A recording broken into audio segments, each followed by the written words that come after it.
Welcome to the MX podcast featuring Dan Roberts. Hello and welcome to another episode of the MX podcast. Today I'm joined by Sarah Bledsoe. Hello, Sarah. Hello, how's it going? Good. Now I'm going to try to foster an introduction to you, which please correct me, but you're a former international model, former booker in New York, founder of the Model Kind brand, essentially a big sister to models out there everywhere. Is this right? I'm going well. Yeah, I love that. You're doing great. And I've discovered you via TikTok. I don't know why a middle-aged straight man was on TikTok, but I discovered you via TikTok, all these amazing advice videos you're giving to models. And we have mutual friends. So I had to ask you on, and I'm so honored that you're here. So thank you. Yeah, of course. Thank you so much for finding me and asking me to be a part of this. I'm so excited to be able to have the opportunity to share more. Cool. Well, we had a conversation last week, which I loved chatting with you last week. So yeah, same. I really want to kind of pick your brain today a little bit, because I know the people listening would really value your insights, your experiences, your positive ones and not so positive ones, and just your candor. So So I think a good way of starting off is, obviously you're a model for quite a few years. Can we talk about how that all started, how you were discovered, and your experiences just briefly? Yeah, of course. So I grew up in a very small town in the middle of Texas where there's really nothing going on. And I hit 6'2" at 13 years old. I come from a very tall family. Wow. Yeah, I was a strange kid, like just limbs everywhere. Bambi. Yeah, a bit. Yeah. And I was a tomboy, so I'd always play outside, and like I definitely didn't wash my hair or anything. And I think I was in junior high and I brushed my hair for the first time, and immediately everyone in my little town was like, "Oh my gosh, you have to be a model." And I'm like, "Wait, what?" Like, here I am playing with bugs. And so I kind of like played with the idea a little bit, but didn't take it too terribly seriously until I got into high school. And there was a male model in my class he was a couple grades older, and he was so cute. He was so nice. And he was like, "I want to take you to my agency." And I was like, "You can take me anywhere." It's like this dorky freshman with braces and like, it didn't have any sort of cool factor about me at all. And so we went into the agency. They liked me. They signed me pretty quickly. And then I started traveling internationally pretty much the next summer. So then I started my full 10-year career as an international model. Cool. What kind of places have you been to? So I started out going to Milan in Italy. I hopped around Europe mostly. So I went to London, Paris. My mother agent ended up being in Hamburg, Germany, which was lovely. I never thought of any sort of fashion capitals being in Germany, but my goodness, Hamburg's I loved lovely. it there. It's a lovely city. It's so nice. Yeah. It's so nice. But yeah, all over Europe and major markets. I bounced around quite a bit, and then I made my way over to New York. Yes. So what were your most fun projects as a model? Any kind of spring to mind? Yeah, the first one that pops to mind is a Cutler and Gross campaign. This is a sunglasses company, and my agency called me up. This is out of New York, and they're like, "Are you okay with snakes?" And again, growing up in the country, I'm like, "Yeah, I'm fine with snakes. What do you mean?" And so I ended up going, and they had this big boa constrictor that they like wrapped around my neck for this photo shoot. And I'm really glad that I have like a cool kind of calm exterior, because I was panicking a little bit on the inside. But it was so cool. They ended up, like, the pictures turned out lovely. The male model on set, he was definitely more afraid than I was. I'm like, "This is amazing." It was a beautiful, beautiful animal. Cool. Well, look, a lot of what I want to do today with you is kind of explore the kind of the highs and lows, and like sort of, because a lot of people have an idea of modeling. And what I like about you is like you're very open about the dark side as well as like the light side. So I definitely want to explore that with you next. So let's talk about the more positive, fun things first. Like, what would you say you loved about modeling the most? So I loved that it gave me the opportunity to figure out who I am.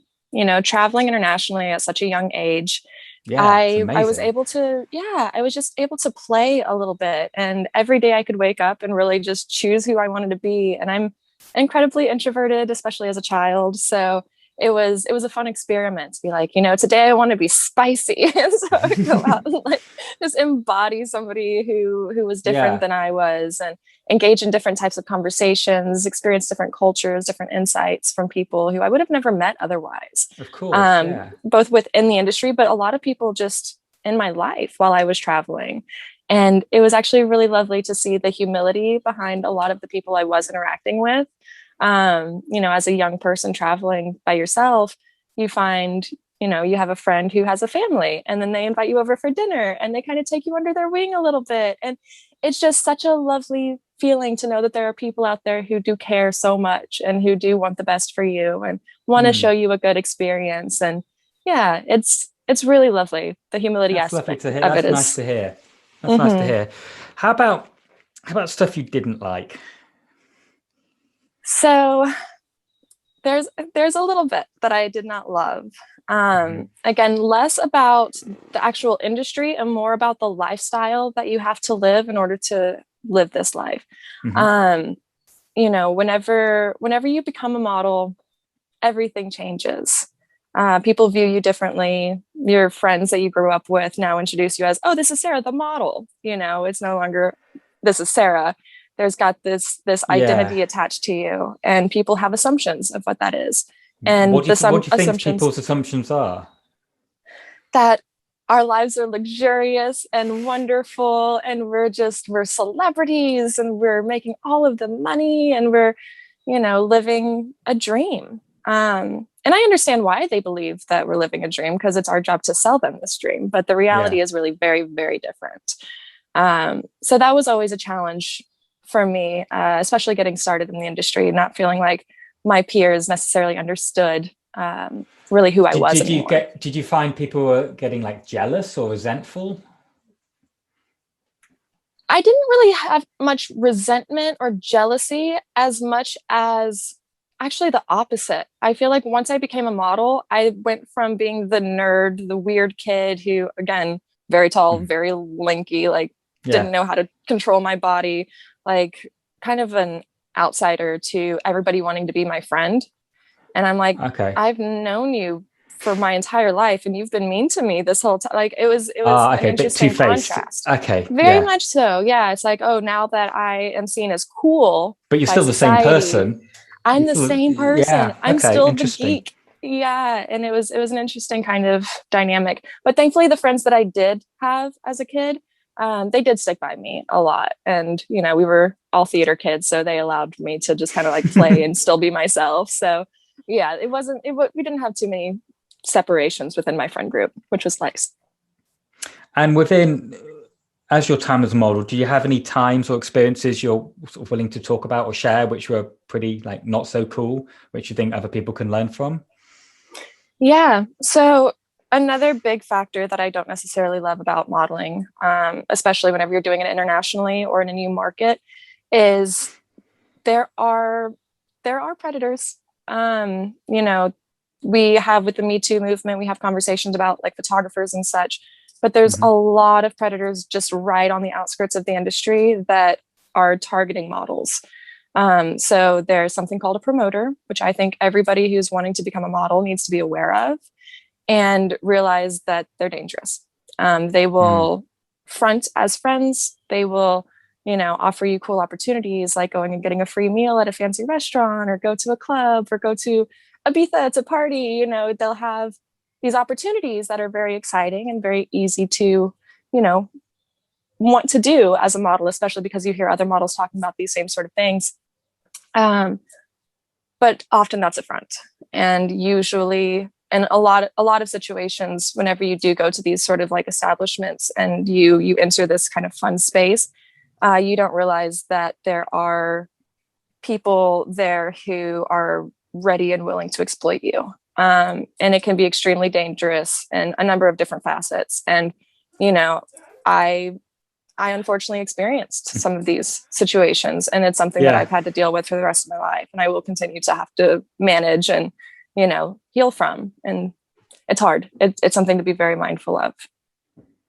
Yeah, no, of course. I think the only way really is like having knowledge, like coming in, not not being cynical, but just having your eyes wide open to the experience. Yes. It's the only way really to protect you. And I just think it's hard because it's hard enough just being alive. People kind of take advantage, but when you're young, you don't really know yourself. No matter how sassy you are as a 17-year-old or 18-year-old, you're still a kid. Yeah. And like promoters and stuff, some people are very good at manipulating. And when people are charismatic and they know people and they walk and talk the right way, it can be quite easily kind of duped into feeling that, hey, this person's my friend, they're helping me, but they're treating you as a product, or they're using you. And I think it is helpful just to remind yourself of that. It's like to other people, they may be treating you as a friend, but they're actually they're doing it for a reason. And I think if you think like that, it protects you a little bit more. Yeah. And having that awareness is difficult, especially whenever you are going into, a modeling setup where you're being told, isn't it? It's all new. You don't know who you are yet. You're trying to figure things out. You feel like an adult for the first time, which is kind of empowering. So you're making these really cool decisions. Now people are giving you all these amazing, cool opportunities, like, of course, but also in terms of like your relationship with your agency, it's, you are told the day before what you're doing the next day. So everything is on the fly. Everything is last minute. You have to present yourself however they want you to present yourself, and that's a really important dynamic and conversation to have with your agency. But it's always a situation where you're trying to come across as cool and successful and like that, everything that you're like, you know it all, right? Like you have to come across in this way. So, it's very difficult to, how do I say this? It's difficult to look at your agency and the dynamic you have as a professional model and say, oh, I can be molded and guided and have things provided for me that I don't have to think about it. Like everything is handled, everything is safe, everything is good. So I can trust this process. And you do. And you just came from home where your parents did that for you, right? They provided that support. So now it's your agency. And now you're looking at a promoter and you're like, oh, this is the same setup, right? This makes sense. I can trust that. I can support. They've done this before. I've heard of other models, this is safe, but it's not. Promoters are not safe. Agencies are. Now, sometimes there's an intermixing between these two, and that is another conversation, it definitely goes more towards creating a proper relationship with your agency and trusting your gut within that relationship to see whether or not that is. Generally an established agency is usually a pretty safe bet. Yes, you've heard of absolutely. them. Yeah, absolutely. Yeah. Now, what's interesting about you've been a booker as well. How did that come about? So I actually, at 24, I aged out in New York City. I was informed I was too old, too tall, and I had gained an inch on my hips. Oh. And so I was too big for the modeling industry. Disaster. Crazy, isn't it? And it's wild. And I'm an ectomorph body type, so I never had to like fit into this body. It just was how I've always been. So that was the first time where like my body shape was not appropriate and was an issue. And it was really damaging for me. I was just like, whoa, wait, what? And but yeah, I was informed that because of these 3 issues, I was no longer capable of being a model. So I left that. And my mother agent from Hamburg, he was in New York City, and he was like, oh, I'm coming in. And I was so embarrassed. I'm like, oh, he's going to think I look terrible. Like I feel terrible. I'm just going to ghost him. And then I quite literally and physically ran into him on the street in Canal Street. And I'm like, okay, I guess I can't ignore you now. So we went and had a conversation. And he was telling me, he's like, you don't seem happy. I told him I wasn't. And he was like, I think you should be an agent. And I said, no, absolutely not. No, I don't want to be that person to tell people they're not good enough or to crush their dreams. Like that is not the person I want to be in this life. And he was like, I think that's exactly why you'd be great. And so I sat with it for honestly a couple of months. Like it was hard for me to kind of pull that trigger, but eventually I did. I made up a resume, and he was able to connect me to an agency that he is really like connected with. I went in for an interview. They asked me if I wanted to work with boys, and I'm like, I never thought about that before. I only ever thought about working with female models, but I mean, yeah, sure, I guess. And oh my gosh, whenever I tell you, I loved my boys so much. And it was such a pleasant experience learning the back end, the agent side of it. because there's a lot of things that I thought that I understood whenever I was a model, and having that additional education So showed me just how little what were the big things you've learned being a booker then? So, I mean, simple things like terminology all the way through to, how relationships with your agent really are so impactful, how your relationships with the clients are impactful. Like, if I were to become a model after my experience as an agent, I feel like I would have been so much more successful. Because as a model, you think it's just a job, right? You show up, you do the gig, it's like checking off boxes almost.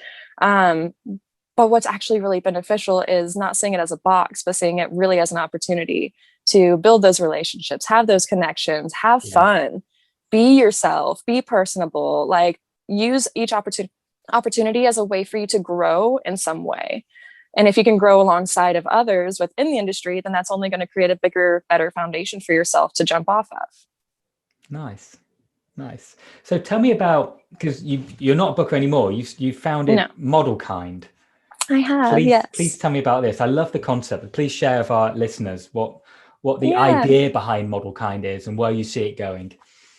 Yeah, so Model Kind is a platform that I've been trying to put together for a little while now. And being an agent showed me a lot of things. The reason I became an agent was because I really wanted to be able to help advise models in the ways that we need, that, give them the support that is necessary.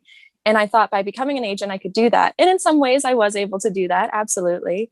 But an agent has to be wonderful with their clients as well as wonderful with their models. And really my focus is just making sure that the models are good. I don't want to have to be negotiating rates or, rubbing shoulders with clients necessarily. Like, I just want to make sure my models are good so that they can go out and they can make the impressions they need to make. They can go in with confidence. They can go in with understanding and education to then book the jobs that they want to book. So Model Kind is a platform for that, where I am now really putting focus on the education. I'm doing some coaching now, one-on-one, to help models navigate through these experiences. Because as a model too, it's extremely difficult to kind of rely on your agent for those insights. Again, because you have to feel like you're presenting yourself and you're real cool and you're successful and like it all. And so going in and being like, I don't know what an option means. Like, that just seems like such a silly question and a really kind of embarrassing thing to have to confide into an agent. So I'm that person. I'm not going to. They can be completely honest with you. No, agreed. Yep. You do have to have a little bit of a front of your agent. And if you're feeling really vulnerable, even though it's obviously very trendy and important to be vulnerable in the world, sometimes in a business setting, it's not a good idea to show your vulnerabilities. Absolutely. So, you're holding your cards close. Yeah. Mm-hmm. So with me, anything you got, anything you're confused by, just let me know. And I want to help you navigate through it, because I get it. I really, really get it. I love that you're doing that. It's really good. And you're doing it for the right reasons, because obviously you like helping models, and you can see that from all your social media. So I want to pick your brain a little bit for our listeners who are quite new to modeling. There's just a few things I want to ask you just to help them, basically. Perfect. First of all, and it's quite a weird question, but if you want to be a fashion model, like what should you do? Do you just wait around until someone spots you, or do you move to New York? What do you do if you like, they're listening to you and they're like, my God, I want to see if I can do that. How do you go about going to the next stage to see if it's viable or not? So first off, you want to create digitals for yourself. This is a very simple picture against a clean wall, simple clothing, no makeup, very little posing. You can go on Google and find different examples of this, or even just go to agency websites and see their examples and pull from that. This is all you need. You can take these off of your phone, an old digital camera. You do not need a professional photographer. You do not need to be spending any money. Yes, you do. Please do not spend your money. These pictures will then be sent to agencies. So all agencies will have an application process on their website. You can also give them a call to see if you can maybe speak to somebody directly, or get a direct email if possible. But any of these steps are going to be fine. That way you can have them view your pictures. If you do have a social media, which like everybody has social media these days, start maybe catering it in a way where an agent would look at it and go, ooh, they're a model, right? Well, so, agents do that nowadays. Like 5 years ago, it wasn't that big a deal, but now it's, if you have it makes sense to use it in that way. Yeah, well, the jobs are definitely catered now towards social media presence. So Mm. most castings that you go to nowadays, they will ask for your handle and they will look at your followers. They'll look at the aesthetic that you have there. It's a great way for you to show your personality because your portfolio, your model's book will have your professional images, but your Instagram, your social media will be where they can get a good idea of who they're going to be inviting to set and if that person is somebody they want to spend hours with. Mm. And so, yeah, making sure that your Instagram, your social media is good. When you're submitting yourself to agencies, if you have your socials on private, it's worth potentially making them public for the moment. Unless you're underage, that's a conversation you need to have with your parents and your family. But this way, the agency can just very quickly kind of go see who you are, and if they're interested, then they'll reach out to you. Before COVID, there was a thing called open calls that you could go to. They're few and far between now, depending on where you are in the world. They may be available, but that's a good way to kind of have your face seen in front of an agency too. And how about for people listening who are panicking because they're not 6'2"? Mm-hmm. What happened? Is it? I mean, what do you think about height nowadays? Like, for the types of modeling, how essential is it to be a certain height, and what height do you need to be? So it is still important. Most reputable agencies will take models, female models between 5'8" and 5'11". Now, again, I'm 6'2", and I am technically too tall for every single market in the world. But I just kind of lied, like the agencies helped me lie and say I was 5'11 and a half so that clients would see me and meet me. And a lot of them knew as soon as I walked in, especially because you wear heels to castings, that I was not 5'11 and a half. And so they didn't book me. But then you did have the clients. I know a lot of models who say they're 5'11 and a half and they're just towering over me. I was like, there's no way you're that tall. But, but same, I know a lot of girls who are 5'7". Girl, I just trained Georgia Jagger this morning. She's 5'6". Yeah. So you can fudge it a little bit. You can always get around it, Yeah. A little bit. But if you're 5'2", for instance, well, then that's going to be a different situation. For fashion. For fashion, yes. But with the rise of Instagram, there are other routes if you absolutely want to like model. Yeah.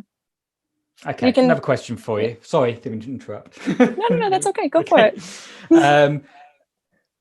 If you get approached by an agent or booker, say, I know you're on a beach somewhere and someone comes up to you, oh my God, you should be a model. I'm an agent, I'm a booker. How do you know if they're legit or if they're just being seedy? What do you do?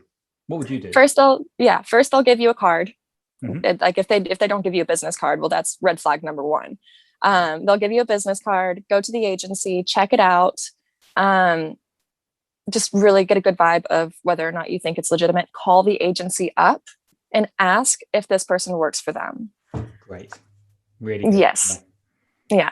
You want to make sure, because there are people who will lie, and then you sign up with them. They'll ask you for a lot of money. They'll, maybe influence you to take pictures that you're not wanting or willing to take. And it can just be a really bad situation. So always, it's no skin off our teeth as an agency to tell you whether or not somebody works there. And this is why this advice is so useful. Just doing these few things just to protect yourself can stop a whole kind of world of pain. Absolutely. Just by being really on the ball. Okay. I want to talk about relationships with bookers and agents, managers. How would you recommend fostering the most kind of professional and the best kind of relationship between your agents and your bookers? What should you do as a model? It's all about communication. And especially whenever you first get started, it's very easy to be maybe a little bit intimidated by how professional the business stance is. And you don't feel like a professional, you feel a little bit like an imposter. And it's so quick. And I think when you go to an agency, it's phones are ringing and it's like, go, go, go. Everybody's busy. Yeah. But especially in the beginning, it's really important to, kind of meditate if you need to, get yourself together, go in with confidence, and understand that they gave you a contract because they want to work with you. They have chosen to work with you. They see hundreds, thousands of models, and they picked you to be on their board. So understanding that alone is really powerful. But also too, especially if you are working with one of these very big, very reputable agencies where whenever you do go in, they're like going a million miles an hour. give them a call, shoot them an email, and tell them that you would like to have a conversation with them and actually arrange a meeting. That way they can go through their schedule, figure out when they're free. You can go to a private office. Most agencies will have private offices. And then you can have a chat and you can ask them questions, and have proper conversations with them. Instilling this early on is great because that's the foundation that you then build a relationship on, that you can then, if things go wrong or if there are issues, challenges, exciting things even happening, then you feel like you can actually rely on this person and you can have that relationship with them. And that's so important as a career person, a business person. Yeah, I'm pleased you said that. Really good advice. But I think what you said at the end, as a business person, I think the more you see yourself as a business person, and your image is also like your product in a way. It's not you, it's just a product. So the way you look might be really trendy right now. It might be out of fashion next year, but you're still you. And to slightly, I was sort of trying to tell models to slightly disassociate slightly. Otherwise, you're going to go on an emotional roller coaster.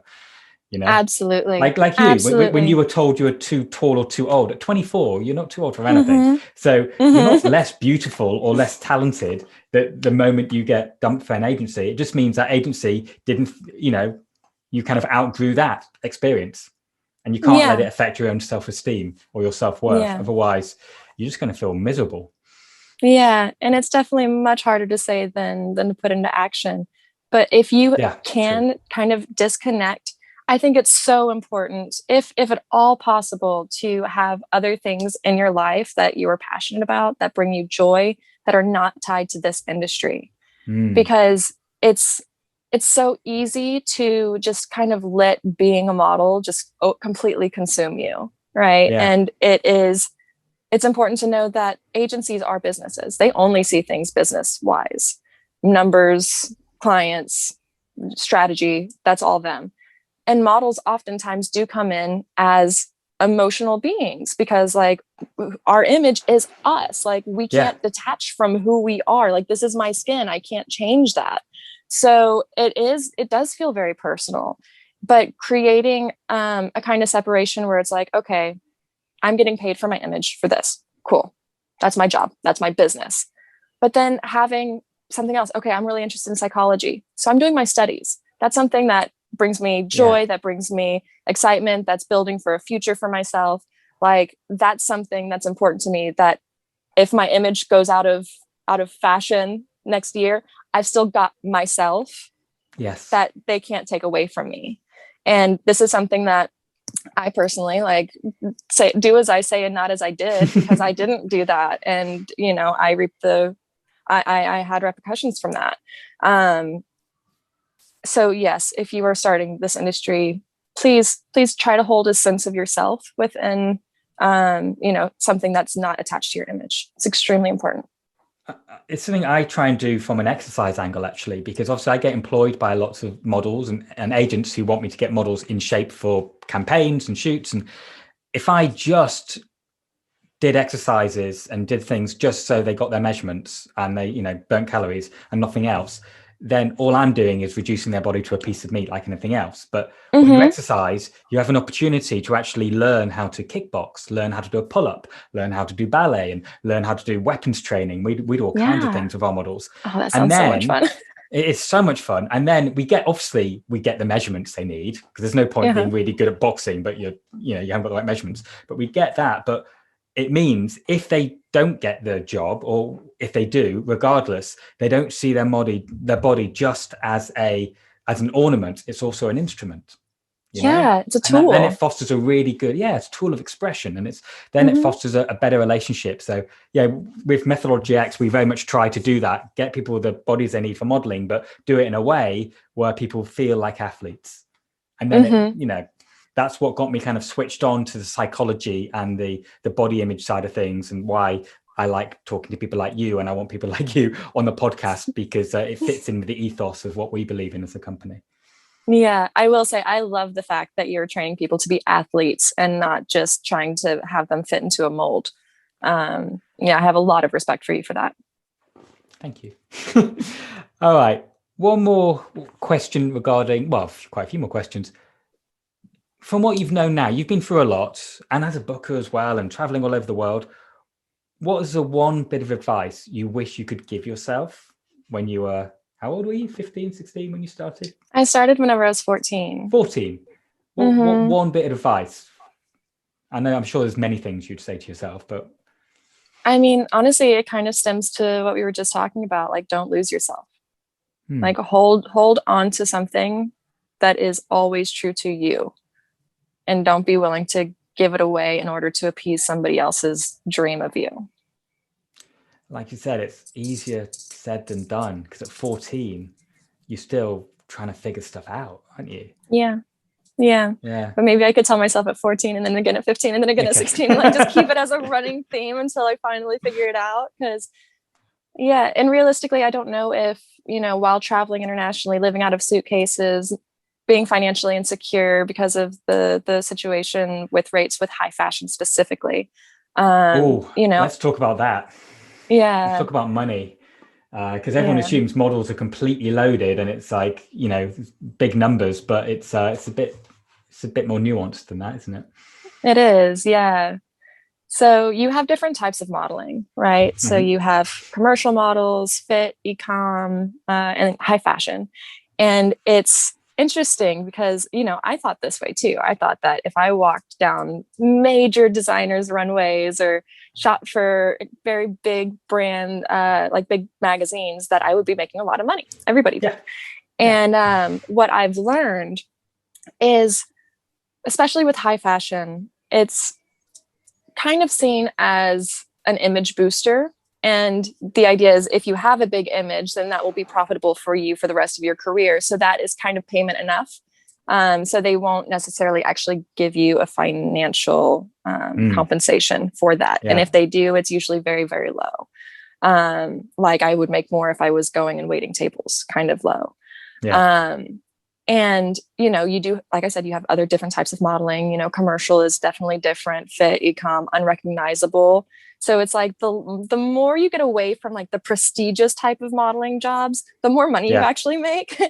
Like the most money I made, one of like my biggest paycheck in the beginning part of my career was for Lidl. Do you know Lidl? It's like the food store. They were doing a line for pantyhose. And so they were so sweet. I showed up and they put me in this big fluffy robe and they gave me a cappuccino and, going from high fashion where they're just like, sit over there, and I was like, oh, this is privilege. Like, I'm so lucky. Like, they're so nice. And I had these stockings on and I was just like wiggling my feet, just like to and fro for literally like maybe an hour. And I got paid more money for that job than I had accumulated so far in my career. So I've heard this so many times. I've got so many clients who did the Vogue covers and the high fashion stuff, and then when they got into their like late 20s and early 30s, were doing like face of Target or the face, big campaigns, and then we got so much money, like so much way more. But you're right. It's like it's a balance. Like it didn't seem as cool, but I think when you've been modeling for a while, you don't really.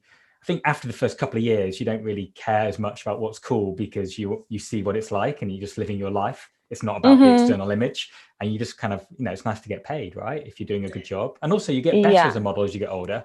It's weird because in other careers, in my career or just like any other kind of normal job, a banker, insurance person, accountant, you tend to make more money as years go on.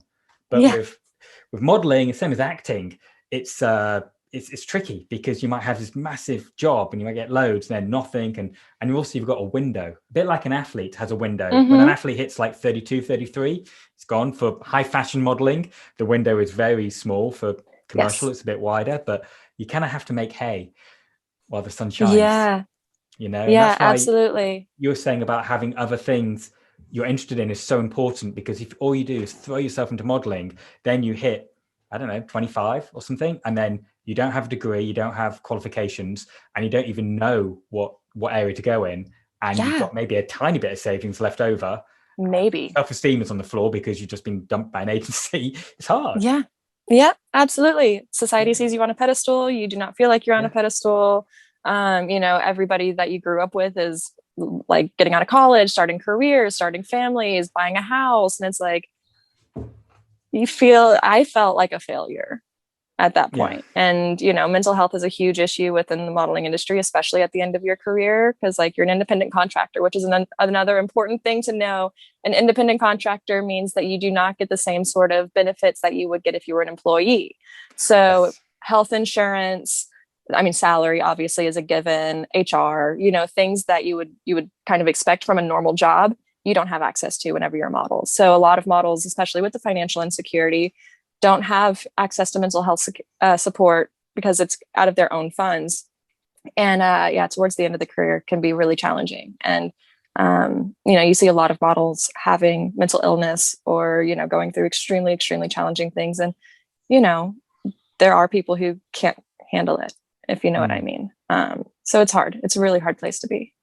This leads into kind of two conversations, really. One is, which I kind of touched upon earlier, as a model, you are a brand, a business. So the more you understand, the more you kind of see yourself as that, I think the more helpful it is. And if you actually sort of study business, as it were, it's actually the same stuff. You have to understand about cash flow, you understand about budgeting, you understand about branding and marketing. The same things if you run Nike or a brand is the same for running yourself as a model. And you can actually learn from the business side of things.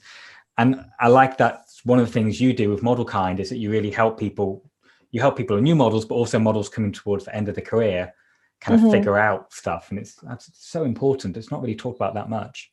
Yeah, it's incredibly important, So in what ways, you've got a good insight into the industry. In what ways have you seen the fashion industry and the modeling industry, linked, change over the last 10, 15 years? There's been a lot of change,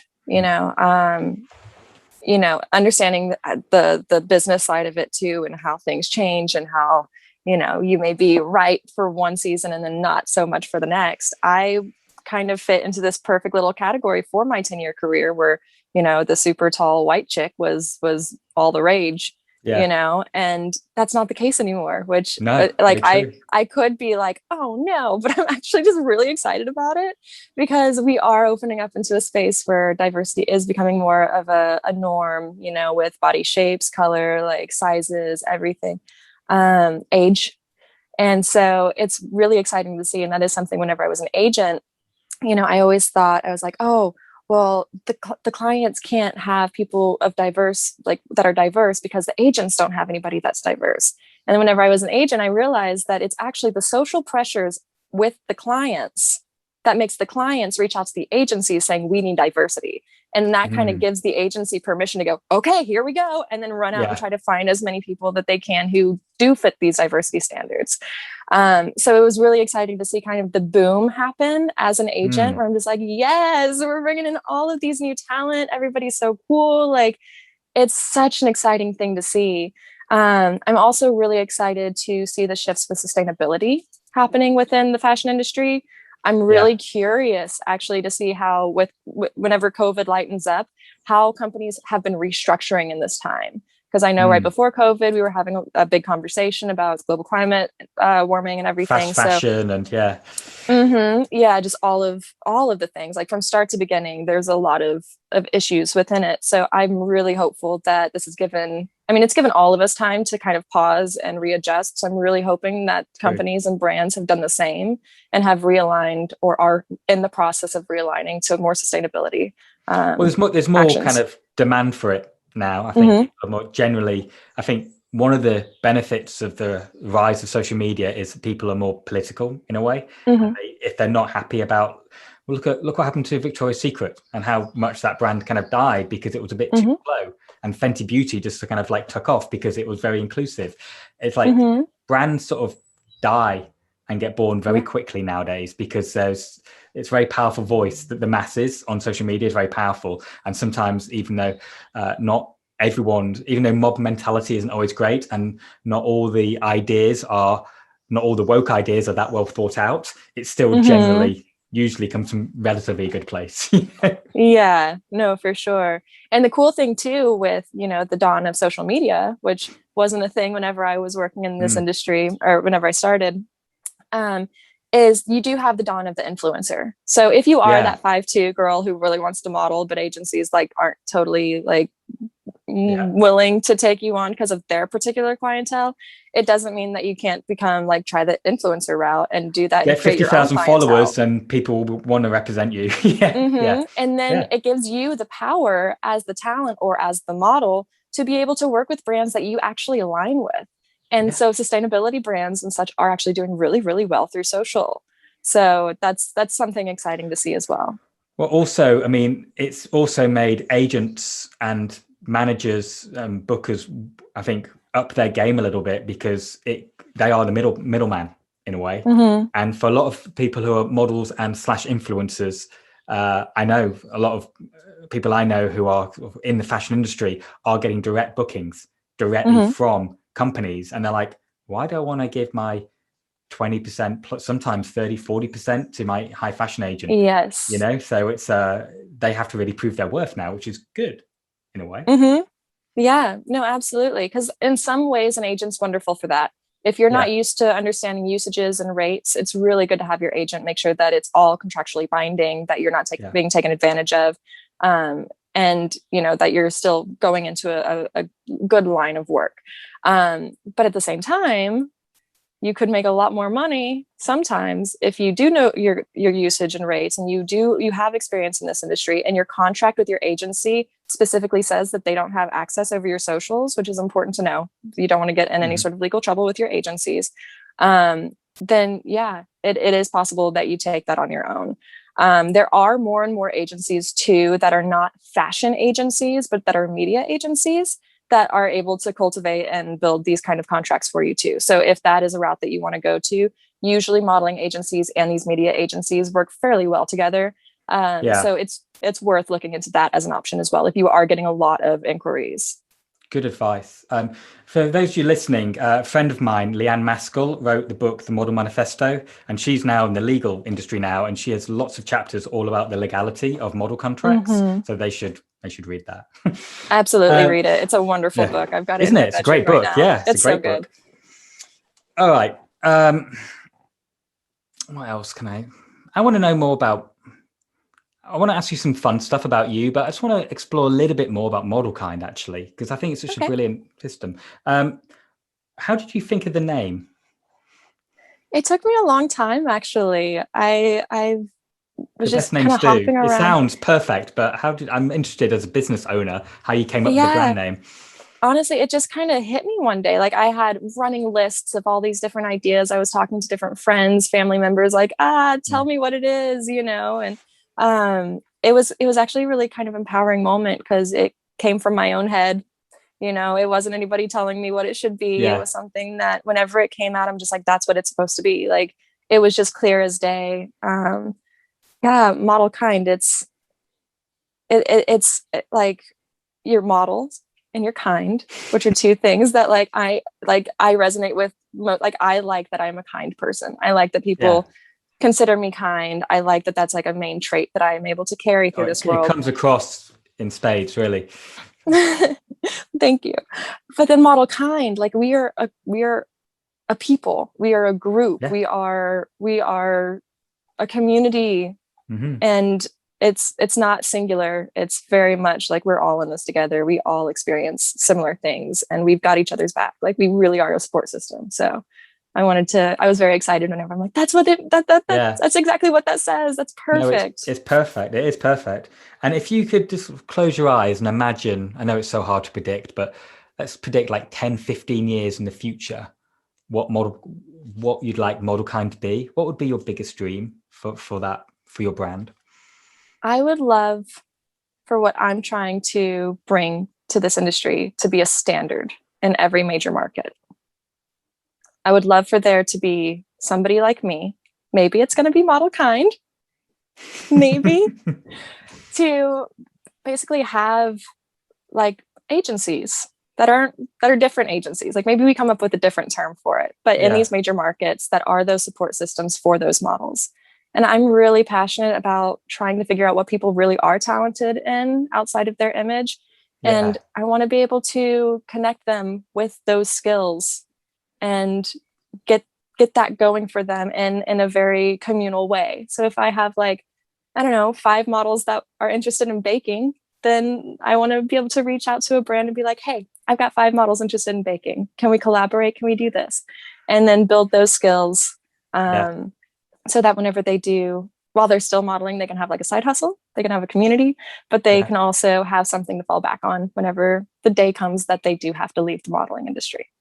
Fantastic. Love it. Yeah.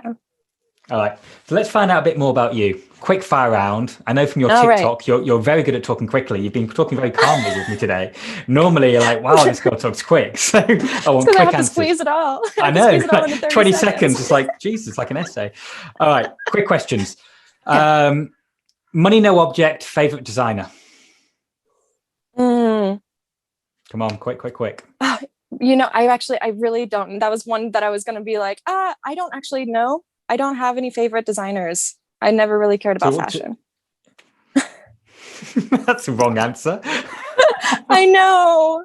All right, let's do better. Next question. I got plucked out when it was like, oh, you're tall and skinny. This is a world you belong in. I'm just like, I don't understand. You're not into clothes that much. You're not into. No, I hate shopping. I've got a weird body. Clothes don't fit me. Fair enough. Next question. Favorite film. The Fifth Element. Oh, Lilu. Love it. Yeah. I love that film. Jean-Paul Gaultier designed all the outfits, but you wouldn't know that because you hate designers, apparently. All right. Favorite band. Taylor. It's not a band, but Taylor Swift. Okay. Favorite book. The Power of Now. Oh, Toll. Eckhart Tolle. Yeah. Eckhart Tolle. Yeah. Favorite Netflix show on at the moment. Ooh, Hoarders. Hoarders. Is that the one where people like to store everything in their house? And yeah. I that one just kind of came out, but yeah, Hoarders is great. I can watch it's so good. It's like so empowering to be able to see these people kind of go through their trauma and like get on the other side. Empowering?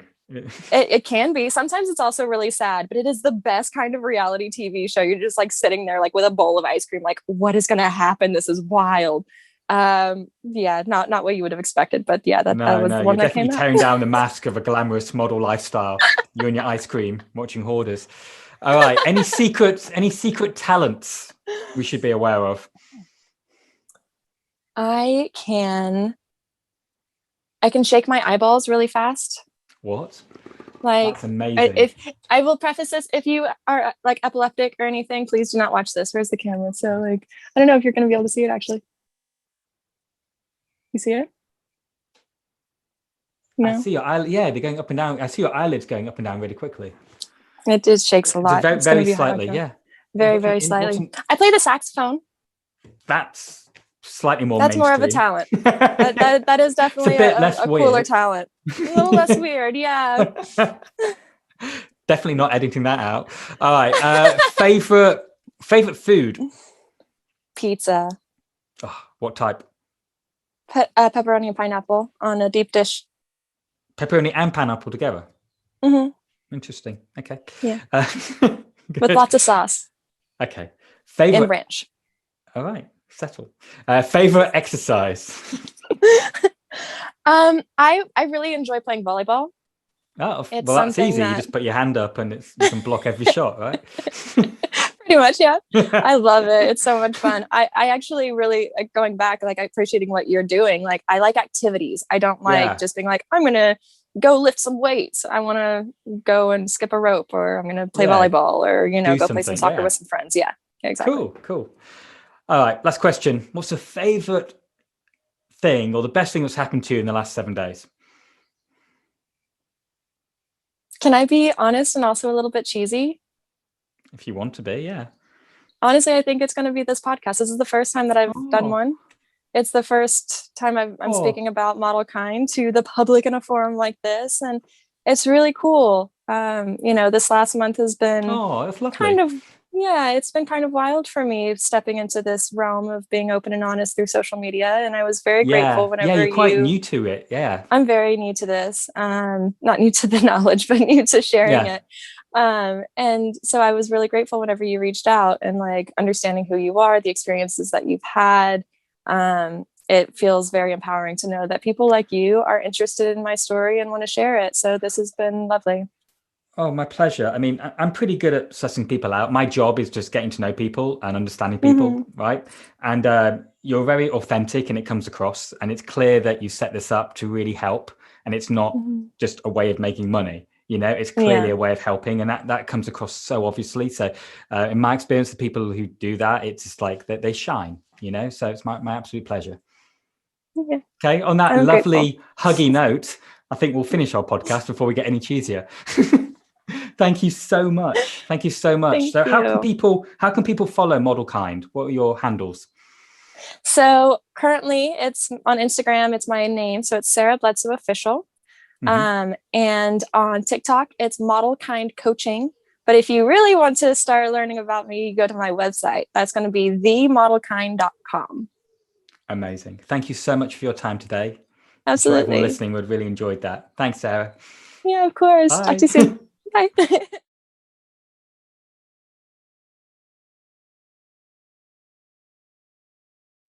Hey, I hope you enjoyed that conversation. I recorded that about 3 weeks ago. That was Sarah from Model Kind. Thank you again, Sarah. Now, I've been chatting to quite a lot of models and agents actually since chatting to Sarah. And I've got a couple of things I want to say just to conclude this episode. Firstly, if you do want to get into modeling and you like the industry, like the idea of it, go for it. There are obviously horror stories, there are obviously sort of success stories, but any job, any industry has its ups and downs and has its high points and low points and things you have to be careful of. The main thing is if you want to get into it, go in with open eyes.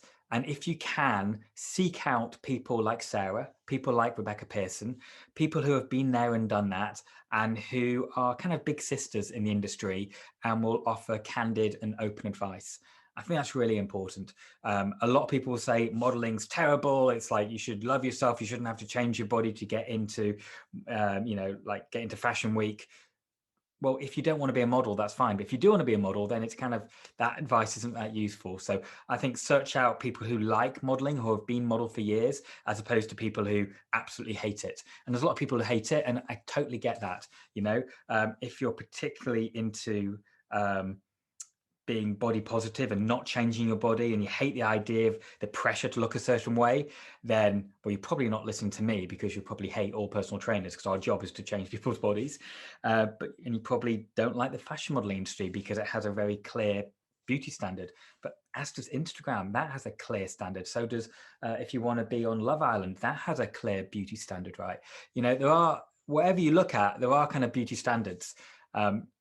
I think accepting that there are different standards in different countries, different cultures, different industries is a more mature way of dealing with it, rather than just rejecting one particular standard and going for something else. It's like the strongest and new sexy thing. If you're like, no, I hate being skinny, that's terrible. No, you should be strong and powerful. Well, that's just changing one standard to another. That's not more positive. That's just different. So I think it's best just ignore the many voices about this and just, you know, listen to your heart and think, hey, is this industry look, you know, will it fit me? And will my body, is my body kind of close enough that with a bit of training, maybe Methodology X, can get you there, which is a way which is, you know, not detrimental to your health, but actually adds to your health and adds to your fitness. Okay. Secondly, well, there's a few points already said. Secondly, I just want to say another thing I want to say is about podcasts. I've been listening to quite a lot of podcasts as well. And I think it's really important to apply a bit of critical reasoning. Now, I talked about this in episode 1 of the MX podcast, actually, but I think it's worth rehashing. We've all got biases, okay? And anyone who's got a podcast, any kind of platform or an Instagram account, they are imposing their views on the world, and the way they see the world, their worldview is every kind of piece of advice, every tip is filtered through the prism of their worldview. Now, I'm well aware of this. I definitely have my biases.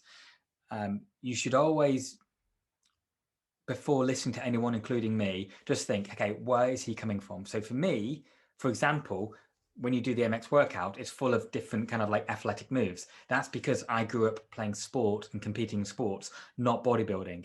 If I was a bodybuilder, I probably wouldn't like those kind of exercises, and I just recommend deadlifts and lat pull down and stuff. And, you know, right or wrong, it comes from a bias. So I know my biases in terms of advice I give regarding nutrition. That comes from my experience working with a lot of women with eating disorders. So I'm hypersensitive, and I'd rather girls had a really good relationship with food first, and then way down the list, then they had the right amount of calories, and they're eating, you know, the right amount of balance of macronutrients and micronutrients, having a nutrient-dense diet and all that kind of stuff.